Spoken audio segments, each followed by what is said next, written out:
दिया है, ये शिव जी के बेटे के हाथ से मरेगा। लेकिन शिव जी का बेटा कैसे होगा? बोले शिव जी ब्याह करेंगे तब तो बेटा होगा। तो बोले कैसे ब्याह करेंगे? बोले तो वो तो समाधि में बैठे हैं। तो शिव जी की समाधि खोलने के लिए कामदेव को भेजा गया, और कामदेव के साथ अनेक प्रकार की नृत्यांगनाएं, नाच गाना हो, खूब ढोल नगाड़े बजें। लेकिन शिव जी ने आंख नहीं खोली, समाधि नहीं खोली। लेकिन जब देवताओं की इच्छा थी, सारे देवताओं ने षड्यंत्र किए, इंद्र आदि देवताओं ने अनेक प्रकार की इच्छा की शिव जी को जगाया जाए जगाया जाए। तो फिर योग निद्रा माता जी से प्रार्थना की, माता शिव जी को जगाओ। तो भोले बाबा की आंखें खुली। कामदेव सामने खड़ा था। शंकर भगवान ने क्रोध की दृष्टि से देखा। देखो, किसी को जगाना हो तो थोड़ी समझदारी से जगाना पड़ता है। कोई अभी अभी सोया हो उसको जगा दो तो उसको गुस्सा आएगा, नहीं तो और क्या होगा। कामदेव ने सोचा था शिव जी जग गए हैं, कोई बात नहीं। लेकिन शिव जी ने देखा, काम तूने मेरी निद्रा भंग की, और क्रोध आया। और दोनों आंखों के बीच में जो तीसरा नेत्र है शिव जी के, उस तीसरे नेत्र से अग्नि की ज्वाला निकली। धगत धगत धगत जल ललाट पट्ट पावके, ऐसी आग निकली। तो कामदेव बेचारा क्या कर सकता था? कामदेव उस आग में भस्म हो गया। कामदेव भी भस्म हो गया। अब ब्याह तो क्या होना था, कामदेव भस्म हो गया। लेकिन बाद में फिर कामदेव की पत्नी रति आई, उसने भगवान शंकर से प्रार्थना की। तो बोले कोई बात नहीं, जब कृष्ण भगवान आएंगे तो उनके पुत्र के रूप में मैं प्रकट हो जाऊं, कामदेव तुम्हारा पति प्रकट हो जाएगा, इसको हम जीवित करेंगे। तो भगवान कृष्ण ने जब विवाह किया रुक्मिणी के साथ, तो रुक्मिणी के बेटे के रूप में, प्रद्युम्न के रूप में कामदेव जी उत्पन्न हुए, ऐसी कथा है। लेकिन ये स्कंद माता की क्या कथा है? तो देवता और दानवों का संग्राम हुआ, और देव दानव संग्राम में शिव जी ने विवाह किया, और विवाह करके भगवान शंकर को बेटा हुआ, और उस बेटे का नाम रखा गया कुमार। इनका नाम कुमार भी है। कुमार का मतलब है इन्होंने कभी, ये बैचलर रहे, अविवाहित रहे, इन्होंने कभी जीवन भर विवाह नहीं किया। गणेश जी का ब्याह हुआ है, लेकिन कार्तिकेय जी का ब्याह नहीं हुआ। तो कार्तिकेय जी ने तारकासुर को मारना था, तो देवताओं ने देवदानव संग्राम में कार्तिकेय को सेनापति बनाया, कमांडर इन चीफ। इसको सेनापति बनाकर आगे किया, और तब तारकासुर को इन्होंने मारा। और मारकर फिर माता जी जो थी स्कंद की माता, उनका नाम स्कंद माता पड़ा, दुर्गा। और ये स्कंद माता ने संसार में बेटे का सुंदर रिश्ता कायम कर दिया, उसकी आधारशिला रख दी। यही कार्तिकेय हैं। और कार्तिकेय जो स्कंद हैं, जैसे बाबा बालकनाथ जी का वाहन है मोर, कार्तिकेय का वाहन भी है मोर। ये भी मोर पर बैठते हैं। और दक्षिण में इनको, कार्तिकेय को दूसरा नाम दिया जाता है, इनको मुर्गन कहा जाता है। मुर्गन टेम्पल बनाते हैं इनको। मयूर वाहन, कई लोग इनको मयूर वाहन कहते हैं, कई लोग इनको शक्तिधर भी कहते हैं। तो इस प्रकार से आप लोग नवरात्र व्रत कर रहे हैं। आज मुझे कई लोगों ने पूछा कि नवरात्र व्रत में क्या होता है। तो नवरात्र व्रत में जो खाने की चीज़ नहीं है वो नहीं खाना, आप ध्यान रखना। जो मनुष्यों के खाने की नहीं है वो नहीं खाई जाती। और अगर आप लेना चाहें भोजन तो एक बार भोजन लें, और हो सके तो प्योर वेजिटेरियन फूड। जूस ले सकते हैं, बहुत अच्छा है। ओम ऐं ह्रीं क्लीं श्री महादुर्गायै नमः, इस मंत्र का जप कर सकते हैं। और नवरात्र में आहार व्यवहार आचार ये ठीक रखना, और फलाहार फ्रूट्स। और कई लोग कूटू सिंघाड़े का आटा खाते हैं, तो थोड़ा सावधानी से खाना। कई बार बहुत दिन का रखा हुआ कहीं कूटू का सिंघाड़ा का आटा हो तो उनमें इन्फेक्शन भी हो जाता है, आप लोग ध्यान रखें। कूटू के पकोड़े खाए तो पेट खराब हो गया, कभी ऐसा हो ना जाए। तो हम तो रिकमेंड नहीं करते, हम तो कहेंगे कि आप फ्रूट लीजिए, दूध लीजिए, दही लीजिए, आलू लीजिए, ये सब खा सकते हैं फ्रेश। और नवरात्र में जहाँ तक हो सके कोई महिला यदि कुछ भूल भी कर दे तो उसका अपमान नहीं करना, नहीं तो नवरात्र बिगड़ जाते हैं। किसी भी देवी का अपमान ना करें, ये भी ध्यान रखें, क्योंकि स्त्री देवता के सम्मान में नवरात्र होते हैं, माता जी के सम्मान में नवरात्र होते हैं। तो सारी स्त्रियां संसार की सब माता का रूप हैं। माता किसी देवी को रुष्ट करो, इधर नवरात्रा करो तो माता प्रसन्न नहीं होती, ये भी ध्यान रखें। दुर्गा को हम लोग पूजते हैं तो घर में जो दुर्गा बैठी हैं किसी न किसी रूप में, माँ के रूप में, बहन के रूप में, पत्नी के रूप में, उनका भी सम्मान करना चाहिए।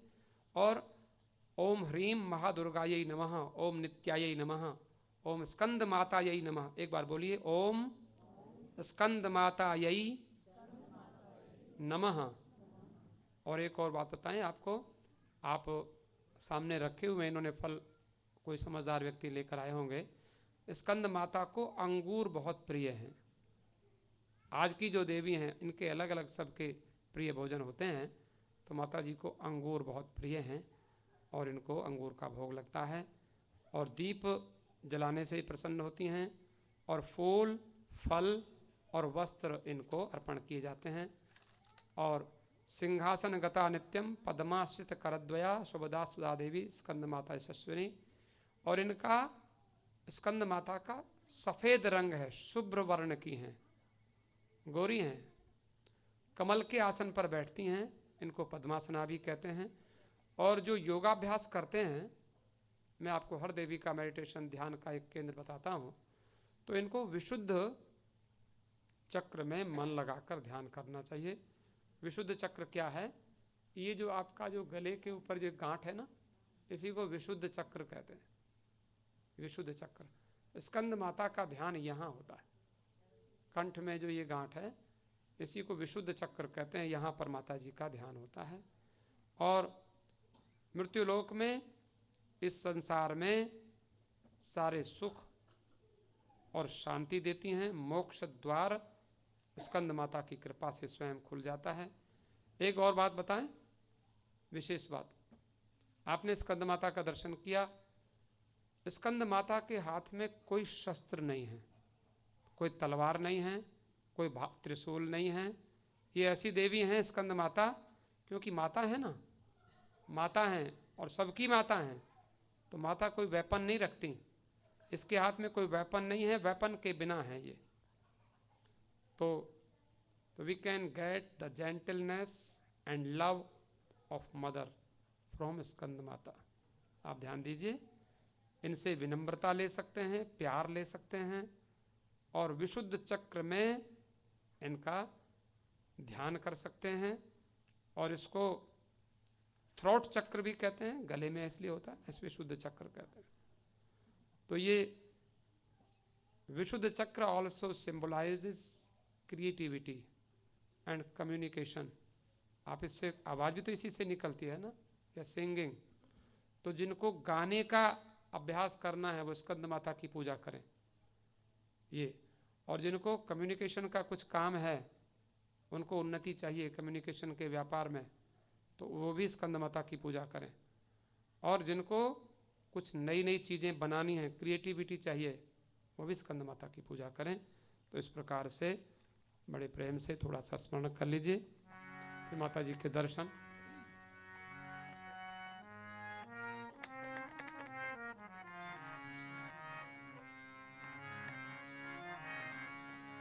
अभी आपके सामने हमारे हनुमान जी आकर बैठ गए हैं। तो आज हनुमान जी कह रहे हैं थोड़ा सा राम जी की भी कथा होनी चाहिए, तो पहले थोड़ा सा, ज़्यादा नहीं, क्योंकि आज 9 बजे से चौकी भी है, आप चौकी का भी आनंद लेंगे। सभी लोग बड़े आदर से, बड़ी श्रद्धा से, बड़े प्रेम से माता जी का स्मरण करते हुए, और अभी उनका दिव्य दर्शन करेंगे, माता जी को प्रणाम भी करेंगे।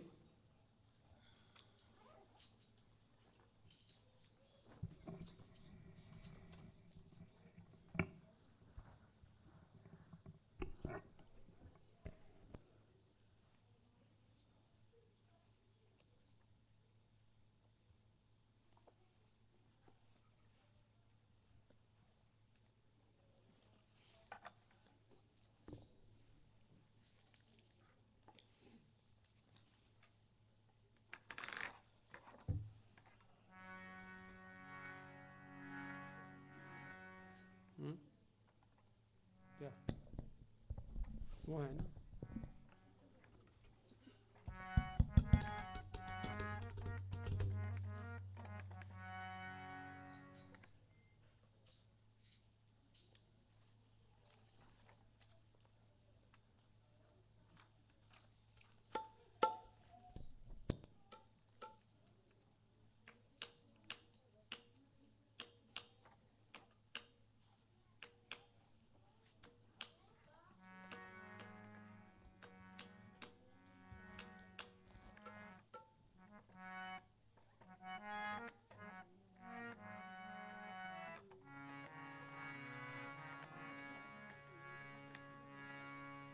जोत जले दिन रात मैया तेरी जोत जले, जोत जले दिन रात मैया तेरी जोत जले, जोत जले दिन रात मैया जी तेरी जोत, जोत जले दिन रात मैया तेरी जोत जले, जोत जले दिन रात मैया तेरी जोत जले, जोत जले दिन रात मैया तेरी जोत जले, जोत जले दिन रात मैया तेरी जोत जले, जोत जले दिन रात मैया तेरी जोत जले, जोत जले दिन रात मैया तेरी जोत जले। इस ज्योति का रूप निराला, इस ज्योति का रूप निराला, इस ज्योति का रूप निराला, इस ज्योति का रूप निराला, अंधेरों में कर दे उजाला, अंधेरों में कर दे उजाला, इस ज्योति का रूप निराला,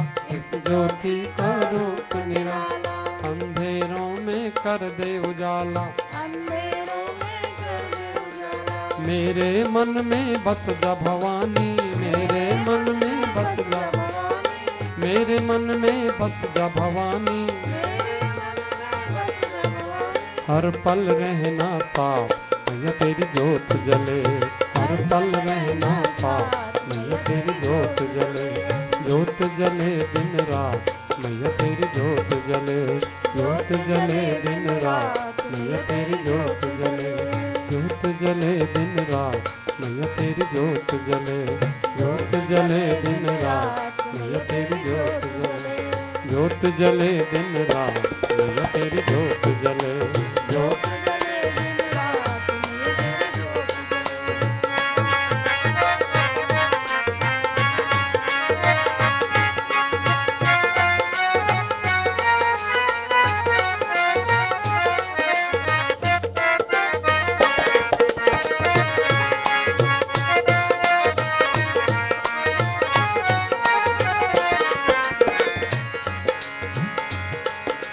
दुखियों को गले से लगाओ, दुखियों को गले से लगाओ, दुखियों को गले से लगाओ,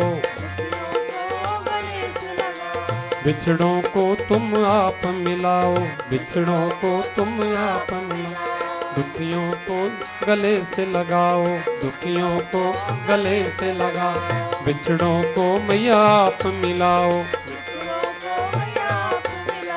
मुझको बुला ले शेरों वाली, मुझको बुला ले, मुझको बुला ले शेरों वाली, मुझको बुला ले, मुझको बुला ले भाम वाली, मुझको बुला ले भाम वाली, दुखियों को तुम गले से लगाओ, दुखियों को गले से लगाओ, दुखियों को गले से लगाओ, दुखियों